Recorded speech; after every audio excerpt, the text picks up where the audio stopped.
এই শহীদ আসিফ চত্বরে এনসিপির যে কেন্দ্রীয় নেতৃবৃন্দ এসেছিলেন, তার ভিতরে সার্জিস আলম, নাহিদ ইসলাম এবং তাসলিম জারা সহ তাদের যে কেন্দ্রীয় টিম এসেছিলেন, তারা সকলে এই সাতক্ষীরার মানুষের প্রত্যাশার কথা শুনেছেন, সাতক্ষীরার মানুষের অভিযোগের কথা শুনেছেন।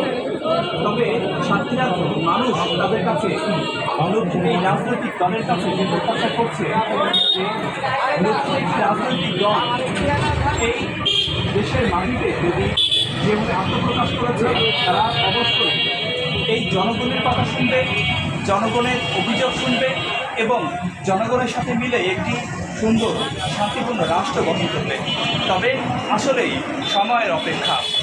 নতুন এই আত্মপ্রকাশিত রাজনৈতিক দল এনসিপি বা জাতীয় নাগরিক পার্টি কতটা রাজনৈতিকভাবে সাতক্ষীরা সহ দেশের বুকে ভূমিকা রাখতে পারবে, সেটি এখন সময়ের অপেক্ষা।